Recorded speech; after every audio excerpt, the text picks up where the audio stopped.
The war was supposed to be over. At least, that was what the Galactic Council believed when they transmitted their carefully worded message to Earth. Ceasefire. Effective immediately. But humanity did not stop. For decades, humans had been a minor player in galactic politics, too small to threaten any major empire, too stubborn to be easily manipulated. They had endured insults, economic sabotage, and pirate raids without striking back. The Council had dismissed them as resilient, persistent, but ultimately harmless. That belief shattered the moment the Dravik Armada crossed into Terran space. The Dravik did not come for territory or diplomacy.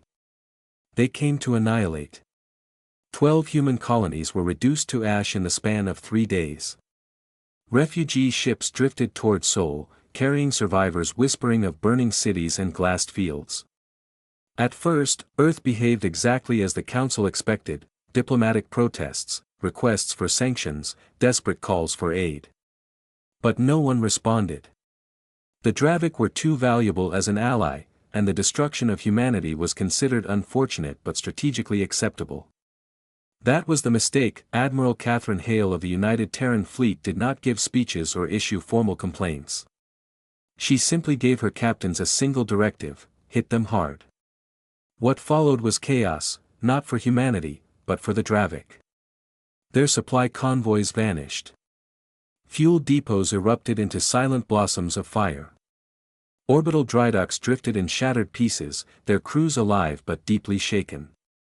Human fleets moved like nothing the Council had ever seen: no grand battles, no dramatic declarations, no political theatrics. Only precise, unrelenting strikes. Hale's doctrine was brutally simple: break the enemy's ability to fight before they realize they're in a war. Unease spread through the Galactic Council. The Dravik were being dismantled faster than they could rebuild.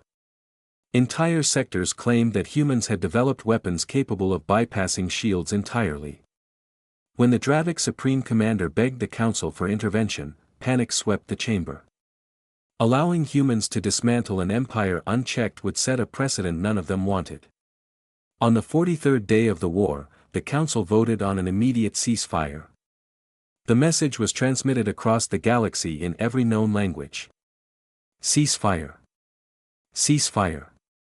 Ceasefire. When Admiral Hale received the transmission aboard the Terran flagship Resolute, she didn't smile.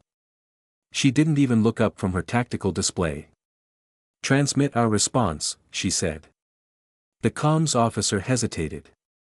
"Admiral, what do I tell them?" Hale's voice was cold steel. "Tell them this: we're just getting started."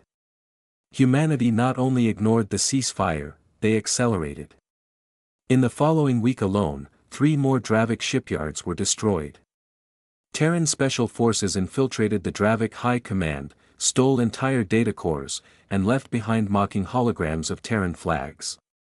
Human warships appeared over the Dravik homeworld, conducting low orbital passes, never firing, simply showing how close they now stood. The message was unmistakable: humans, not the Council, would decide when this war ended. Inside the Council chamber, fear deepened. The Sith delegate slammed a clawed hand against the table, warning that if humanity could do this to the Dravik, they could do it to anyone. The Veth ambassador agreed, hissing that they had created this monster by ignoring humanity's pleas. Fallon of the Yvari leaned forward and stated the truth none wished to hear: they had only 2 options. Unite against humanity, or negotiate on humanity's terms. And neither path would be easy. Admiral Hale understood exactly what she was doing. The Terran fleet was not fighting for territory or expansion. It was dismantling the Dravik war engine piece by piece. Every destroyed supply line, neutralized weapons cache, and stolen intelligence file was another nail in the coffin. But there was another reason she ignored the ceasefire. She wanted the galaxy to watch. Every intercepted transmission filled with fear, every frantic council session, every whispered rumor about human fleets appearing and vanishing, this was part of the lesson. On the 72nd day of the war, the Dravik formally surrendered, not to the Council, but directly to humanity. The ceremony took place aboard the Resolute. Dravik generals signed over every stolen colony, every prisoner of war, and reparations so immense they would take generations to fulfill. Hale accepted without ceremony and transmitted a final message to the Council: ceasefire acknowledged. We were finished anyway. The galaxy never forgot what followed. The Dravik fell into political collapse. Neighboring empires became suddenly and overwhelmingly polite to human diplomats. Trade routes once monopolized by alien powers began flowing through Terran hands. Most importantly, the Council learned something they had never truly understood before: humans did not fight to survive. They fought to win. And when they heard the word ceasefire, it wasn't a relief. It was a challenge that in the years that followed, whenever tensions rose and someone suggested taking advantage of humanity, there was always at least one voice in the chamber, quiet, nervous, whispering the same warning. Remember the Dravik War. And remember what humanity said when the galaxy told them to stand down.